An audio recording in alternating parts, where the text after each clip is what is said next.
MLC Kalvakuntla Kavitha తన తండ్రికి రాసిన లేఖ పొలిటికల్ సర్కిల్లో హాట్గా కొనసాగుతుంది. ఇదే అంశంపై మనతో మాట్లాడేందుకు బీజేపీ ఎంపీ డికే అరుణ గారు ఉన్నారు. మేడం, ఎట్లా చూస్తారు?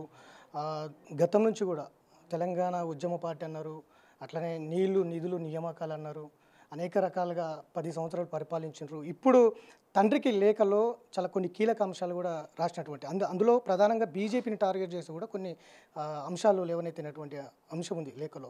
ఎట్లా చూస్తారు దీన్ని? అసలు లేఖ తండ్రికి రాయాల్సిన అవసరం ఏమొచ్చిందో ఫస్ట్ థింగ్ నాకు అర్థం కాలేదు కవిత గారికి. ఆమె స్వయాన తండ్రి, ఆమెకు ఎనీ టైం తండ్రిని కలుసుకునేటటువంటి అవకాశం ఉంటుంది. ఎనీ టైం తండ్రి రూమ్లోకి ఆమె వెళ్ళిపోవచ్చు. ఏ టైం అర్ధరాత్రి కావాలన్నా ఆమె తండ్రితో మాట్లాడవచ్చు. లేఖ రాయాల్సినటువంటి అవసరం ఏమొచ్చింది? తండ్రి కూతుళ్ళ మధ్యలో ఉన్నటువంటి డిఫరెన్సెస్ ఏమి, అన్నా చెల్లెళ్ళ మధ్యలో ఉన్నటువంటి డిఫరెన్సెస్ ఏమి, వాళ్ళ కుటుంబంలో ఉన్నటువంటి డిఫరెన్సెస్ ఏమి, లేఖ ద్వారా తలపాల్సినటువంటి అవసరం ఏమొచ్చింది? ఉద్దేశపూర్వకంగా రాజకీయాల కోసమే ఈ లేఖను రాసిందా? అసలు రేఖ ఆమె రాసిన లేఖనా కాదా? లేక ఇంకెవరన్నా విధమైన రాజకీయమైనటువంటి ఎత్తుగడ చేసిండ్రా? ఇప్పటిదాకా వాళ్ళ నుంచి ఏం రెస్పాన్స్ వచ్చినట్లేదు.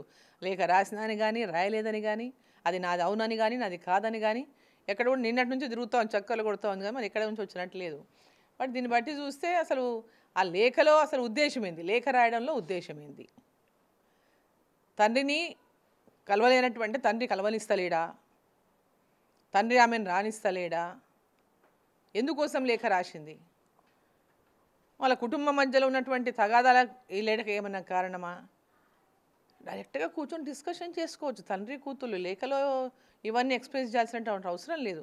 ఇది కేవలం ఒక పొలిటికల్గా ఏదో బీఆర్ఎస్ పార్టీ ఈరోజు ప్రజల లోపల రోజు రోజుకు డౌన్ అయిపోతుంది కాబట్టి భారతీయ జనతా పార్టీ తెలంగాణలో ఈరోజు అందరూ కూడా భారతీయ జనతా పార్టీ వైపు ఆల్టర్నేటివ్ ఓన్లీ బీజేపీ అనేటటువంటి చూస్తున్నారు కాబట్టి కాంగ్రెస్ బీఆర్ఎస్ కలిసి చేసినట్టు ఎత్తుగడ కూడా కావచ్చు. ఇది గతంలో ఇట్లాంటి ఎత్తుగడనే చేసిండు వాళ్ళు. ఎన్నికల ముందు బీఆర్ఎస్ బీజేపీ ఒకటి అనేటటువంటి ప్రచారంతోన కాంగ్రెస్ పార్టీ పెద్ద ఎత్తున ప్రజల లోపల ఆ యొక్క మెసేజ్ని పెద్ద ఎత్తున జొప్పించింది. బట్ ఇప్పుడు కూడా ప్రధానంగా బీజేపీ బీఆర్ఎస్ ఒక్కటే అనే ప్రచారం జరుగుతుంది కొన్నాళ్ళ నుంచి. కానీ ఇప్పుడు కవిత లేఖ రాసిన తర్వాత ఆ రెండు కేసీఆర్ కావచ్చు, ఇటు కేంద్రంలో మోడీ కావచ్చు, మధ్యలో ఒప్పందం ఉంది అనేది ఒక బలం అయితే చేకూరుస్తున్నటువంటి అంశం ఉంది. అది దానిపైన కూడా బలంగా చర్చ జరుగుతోంది.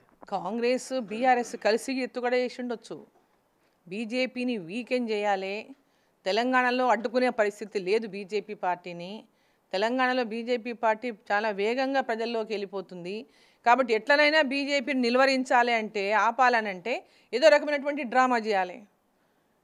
ఈ డ్రామాలో కాంగ్రెస్ పార్టీ వీళ్ళంతా కలిసి కూడా ఇట్లాంటి డ్రామాలకు ఇది కొత్త ఏం కాదు.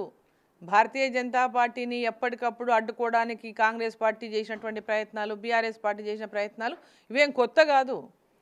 ఈ లేఖ ద్వారా కూడా ఒక డ్రామా ఆడిండొచ్చు వాళ్ళు. భారతీయ జనతా పార్టీ మళ్ళీ బీఆర్ఎస్ కలుస్తుందేమో అనుమానం ఒక కూతురు వ్యక్తం చేయడం అంటే ఒక అనుమానం, అంటే అంత అవసరం ఏమొచ్చింది ఇప్పుడు ఇక్కడ? అంటే వాళ్ళ లోపల ఆ అవసరం ఏమొచ్చింది అంటే రాజకీయం ఎత్తుగడనే. ఇదంతా కూడా పొలిటికల్గా బీఆర్ఎస్ కాంగ్రెస్ లోపల ఉండి కొంచెం ఎత్తుగడలే ఈ యొక్క లేఖ అని అనుకుంటున్నా. లేఖ రిలీజ్ ఎట్లయింది బయటికి? తండ్రికి లేఖ రాసిన ఆమె తండ్రికి రాసింది, తండ్రి దగ్గరికి లేఖ పోవాలి, మధ్యలోకి బయటికి ఎట్లా వచ్చింది అది? తండ్రి కూతుళ్ళ మధ్యలో అంటే తండ్రికి ఆ లేఖ కూడా తండ్రికి పోక బయట తీసుకొచ్చిండ్రా, లేక ఉద్దేశపూర్వకంగానే ఎవరో రాసి రిలీజ్ చేసిండ్రా, దీని వెనుక ఎవరెవరు ఉన్నారు అనేది కూడా బయటికి తెలవాల్సినటువంటి అవసరం ఉంది. కవితమ్మనే మాట్లాడితే తెలుస్తుంది దీని లేఖ ఉద్దేశం ఏమి, ఆమె సారాంశం ఏమి, దేనికోసం తండ్రికి కలవకుండా లేఖ రాయాల్సిన అవసరమేం వచ్చింది. సో ఇవన్నీ వాళ్ళ కుటుంబంలో ఉన్నటువంటి కలహాల మధ్యలో రాజకీయంగా ఏదో ఒక లైవ్లో ఉండాలని ఈరోజు, లేదా బీజేపీతో అలా మేమవుతుంది అంటే మళ్ళీ వాళ్ళకు ప్రభావం పెంచుకోవడానికి బీజేపీతోనే కలుస్తారంట, ఏమో రెండు కలిసిపోతాయంట, అంటే వాళ్ళ పార్టీలో ఉన్నటువంటి వాళ్ళు ఎక్కడ వేరే బీజేపీ వైపు చూడకుండా ఉండడానికి ఇవన్నీ అనేక ఎత్తుగడలు కావచ్చు. ఇవి ఇంకొక ప్రధానమైన అంశం కూడా లేవనెత్తింది మేడం. అందులో బీజేపీ వల్ల నేను చాలా రోజుల నుంచి అనేక ఇబ్బందులు ఫేస్ చేస్తున్నాను. కానీ మీరు మాత్రం వెనకేసుకు రావడం దేనికి సంకేతాలు? బయట కూడా చాలా చర్చ జరుగుతుంది దీని మీద. బీజేపీ, బీఆర్ఎస్ ఒకటే అనే చర్చ బలంగా జరుగుతుంది అనేది కూడా ఆమె ఒక బీజేపీ మీద చేస్తున్నటువంటి. వాళ్ళు ఎక్కడ వెనక వేసుకొచ్చిండ్రు? మోదీని 24 గంటలు తిడుతూనే ఉన్నారు. వెనక ఎక్కడ వేసుకొచ్చిండ్రు? గతంలో కేసీఆర్ తిట్టిండు, కేటీఆర్ తిట్టిండు, హరీష్ రావు తిట్టిండ్రు, ఈమె తిట్టింది. వాళ్ళు ఎప్పుడు వెనక వేసుకొచ్చిండ్రు బీజేపీ పార్టీని? ఇప్పుడు ఆమె మీద, కవిత మీద ఏదో ఇబ్బందులు ఎదుర్కొన్నా నేను అంటే, మీరు చేసినటువంటి కొన్ని మీ మీద వచ్చినటువంటి అభియోగాలు ఏవైతే ఉన్నాయో, ఏదో లిక్కర్ కేసులో మీరు ఏదైతే ఇరుక్కున్నారో ఆ లిక్కర్ కేసు వల్ల ఈడీ మీ మీద మొత్తం విచారణ చేసి ఆ కేసులలో మిమ్మల్ని విచారించి జైలుకి పంపినరు. దాంట్లో మీరు బెయిల్ మీద వచ్చిండొచ్చు ఇవాళ. బట్ దానికి బీజేపీకి ఏం సంబంధం? బీజేపీ పార్టీకి ఏం సంబంధం? ఇప్పుడు మీ మీద ఒక నేరం మోపినప్పుడు, ఒక అభియోగం మోపినప్పుడు ఆ అభియోగాన్ని నిరూపించుకోవాల్సిన బాధ్యత మీది. దాని విచారణ కోసం ఏజెన్సీలు ఉన్నాయి. విచారణ చేసినటువంటి ఈడీ కానీ ఇంకా సిబిఐ కానీ ఇవన్నీ కూడా వాళ్ళ విచారణలో మీరు ఏమున్నా అంటే మీకు ఎలాంటి సంబంధం లేదని మీరు క్లియర్గా క్లీన్ చిట్ తీసుకొని బయటికి రావచ్చు. దాంట్లో బీజేపీకి ఏం సంబంధం చెప్పండి? ఇది కేవలం ఒక రాజకీయమైనటువంటి ఒక లబ్ధి పొందడానికో లేదా ఇంకొకరికి లబ్ధి చేయడానికో చేస్తున్నటువంటి కుట్రలో భాగమే ఈ లేఖ. మొన్న పార్లమెంట్ ఎన్నికలు కావచ్చు, ఎమ్మెల్సీ ఎన్నికలు కావచ్చు, జరిగిన ప్రచారం అయితే లోపాయికారి ఒప్పందం వల్లనే బీజేపీ లబ్ధి పొందింది. ఎమ్మెల్సీ ఎన్నికలు కావచ్చు, గత పార్లమెంట్ ఎన్నికలు కావచ్చు, ప్రచారం మాత్రమే జరిగింది. కానీ ఇప్పుడు ఈ లేఖలో చాలా స్పష్టంగా ఉంది, ఈ లోపాయికారి ఒప్పందం వల్లనే బీజేపీ బలపడింది, మీరు దాని మీద ఫోకస్ చేయలేకపోతున్నారు అనేది కూడా తన తండ్రికి చెప్పినటువంటి నేపథ్యం. దీన్ని ఎట్లా చూస్తారు మేడం? లోపాయికారి ఒప్పందం కాంగ్రెస్కి బీఆర్ఎస్కి మధ్యలో ఉండడం వల్లనే తెలంగాణలో కాంగ్రెస్ పార్టీ అధికారంలోకి వచ్చింది. బీజేపీని ఎట్టి పరిస్థితుల్లో అధికారంలోకి రానియొద్దు, అడ్డుకోవాలంటటువంటి వాళ్ళు పనిన కుట్రలో భాగమే ఆనాడు బీజేపీ బీఆర్ఎస్ ఒకటైనటువంటి ఒక పెద్ద ఎత్తున వాళ్ళు చేసినటువంటి దుష్ప్రచారం. ఆ యొక్క దీంతోనే వాళ్ళిద్దరు పడినటువంటి కుట్రలో భాగంగానే ఇంటర్నల్గా వాళ్ళిద్దరు ఒకటే కావడం వల్లనే తెలంగాణలో కాంగ్రెస్ పార్టీ అధికారంలోకి వచ్చింది. పార్లమెంట్ ఎన్నికలకంతా అంత బయటపడిపోయింది. ఇక్కడ బీజేపీ బీఆర్ఎస్ ఒకటి కాదు అనేది ప్రజలకు అర్థమైపోయింది చాలా స్పష్టంగా. పార్లమెంట్ ఎన్నికల్లో 8 స్థానాలను, 8 పార్లమెంటు సభ్యులను తెలంగాణలో గెలిపించింది తెలంగాణ ప్రజలు. మరి ఈరోజు తర్వాత వచ్చిన ఎమ్మెల్సీ ఎన్నికల్లో వీళ్ళు పోటీ చేయలేదు. మనం జరిగిన జిహెచ్ఎంసీ ఎన్నికల్లో కూడా పోటీ చేయలేదు. ఎమ్మెల్సీ హైదరాబాద్ ఎమ్మెల్సీ విషయంలో కూడా వాళ్ళు పోటీ చేయలేదు.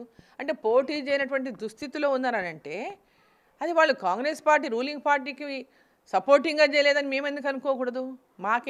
వాళ్ళతో మాకు ఉన్నటువంటి లింకులేమి?